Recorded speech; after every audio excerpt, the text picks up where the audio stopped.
जलेबे पे मिट्टी का तेल भी डालेंगे, तुम जलो। देखो राम मंदिर में क्या क्या हो रहा है, कितने भक्त दर्शन करके आ रहे हैं। कहते थे ना राम मंदिर के पढ़ने को देगा, पढ़ने को भी देगा, राम मंदिर के खाने को भी देगा। जाकर देखो राम मंदिर के भंडार घर में कितना भंडारा लगा हुआ है। मैं तो कहती देखो तुम्हारी सरकार तो अब आने से रही, कांग्रेस तो बची नहीं है। अब एक काम करो, कटोरा ले लो, प्लेट ले लो, राम मंदिर के बाहर जाके बैठ जाओ, कुछ खाने को ही मिल जाएगा। सरकार आज एक बात ये गर्व से यह कहना चाहूंगी कि भारत एकमात्र ऐसा देश है जहाँ पर पत्थर के अंदर प्राण डाले जाते हैं। अब इस देश के अंदर सिर्फ एक ही नेता है, एक ही राजा है और वो राम है और कोई नहीं है। बस इस देश, एक बार योगी जी ने भरे सांसद के अंदर कहा था कि ये देश राम राज्य से ही चलेगा। आज हम गर्व से कहते हैं कि 22 जनवरी के बाद पुनः राम राज्य की स्थापना हुई है, राम राज्य लौट कर आया है। अब ये हाथी चले बाजार, कुत्ते भौंके हजार, वही वाली बात है।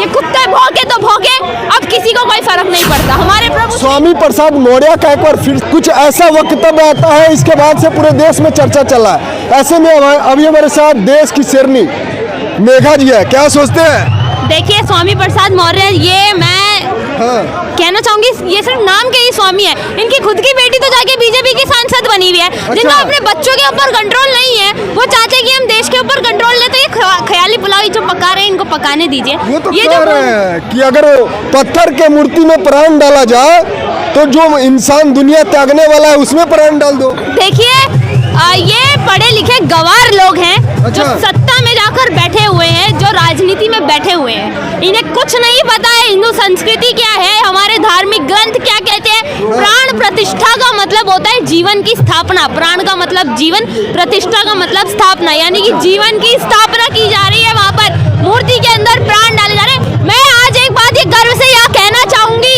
कि भारत एकमात्र ऐसा देश है जहाँ पर पत्थर के अंदर प्राण डाले जाते हैं। गर्व से कहते हैं कि हम भारत में रहते हैं जहाँ पत्थर के अंदर प्राण डाले जाते हैं। पत्थर के अंदर हम अपने भगवानों को देखते हैं, अपने भगवानों का प्रतीक मानते हैं पत्थरों को।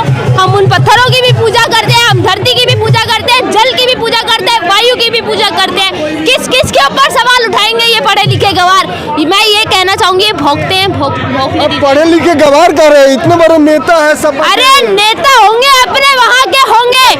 अब इस देश के अंदर सिर्फ एक ही नेता है, एक ही राजा है और वो राम है और कोई नहीं है। बस इस देश, एक बार योगी जी ने भरे सांसद के अंदर कहा था कि ये देश राम राज्य से ही चलेगा।